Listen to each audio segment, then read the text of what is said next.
Well, welcome everybody to our Coffee with Kerry webinar. This is the first of what we hope will be 4 series per year, so please look out for our emails in due courses to the next couple of series. Now, I don't know what I can say really to introduce Kerry O'Brien. He's got to be one of the most familiar faces on our screen, certainly for rural and regional Australians who I know from my own background rely on the ABC in particular for much of their news and entertainment. Kerry started as a news cadet in 1966 and he's worked in newspapers, wire services, television news and current affairs as a general reporter, a feature writer, a political and foreign correspondent, an interviewer and of course as a press secretary to the former Labor Prime Minister Gough Whitlam. Everyone I think knows that Kerry currently compares the 7:30 report, and that long association with the show is about to draw to a close as Kerry is proposing to take on a new role, we believe, with Four Corners. We're delighted that Kerry was able to be our first guest in the Coffee With series. So please welcome Kerry O'Brien. Kerry, over to you. What I really want to emphasise today is that while various physical attributes in a person might help them, might help define their leadership, but the actual core of what leadership really is essentially goes to who and what they are, not how they appear or sound. To become a person of stature, as far as I'm concerned, you have to demonstrate particular attributes that go beyond the physical. Hillary Clinton says that in today's very media-centric world, politicians have to be both the poet and the writer of prose. In other words, they have to be able to inspire. They also have to be able to do the grind and the job. And she says, I wonder whether Abraham Lincoln could have been elected president in the 21st century. You know, he was awkward and gawky looking. Could he have withstood not just the 24/7 news coverage, but everybody being their own reporter with a cell phone? As I heard her saying that, I thought of this chat that we're having today and how it went to the points I'm trying to make.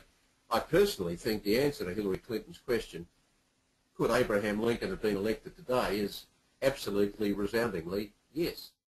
Kevin Rudd. Now, we all know what's happened to Kevin Rudd, not able to complete his first term as Prime Minister.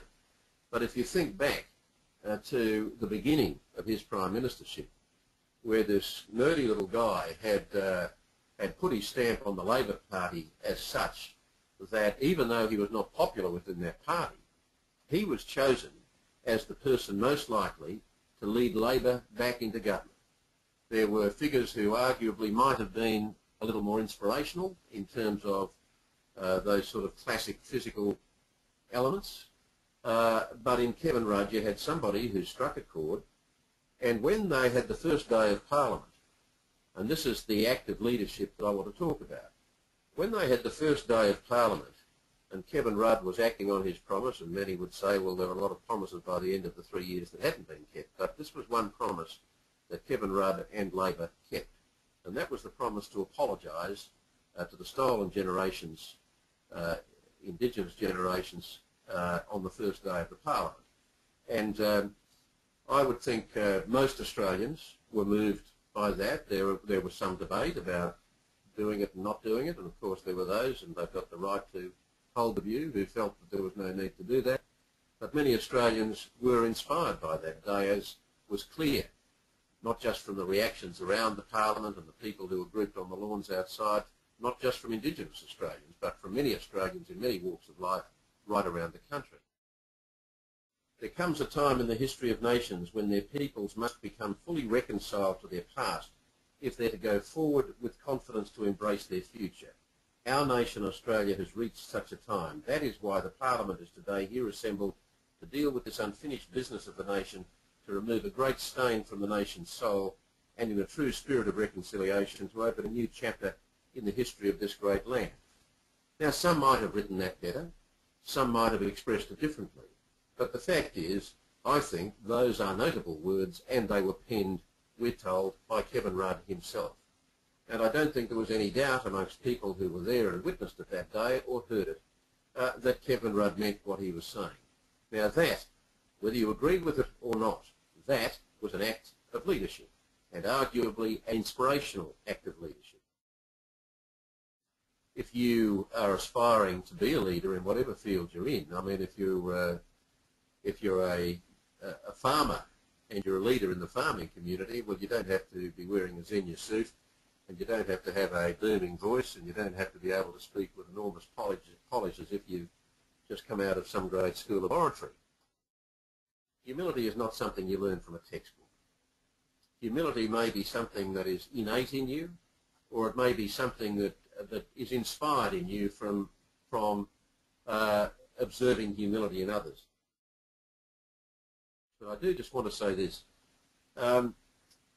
Ego and self-belief and self-confidence are obviously important aspects for anybody with ambition. People who are going to aspire to be leaders or who are natural leaders.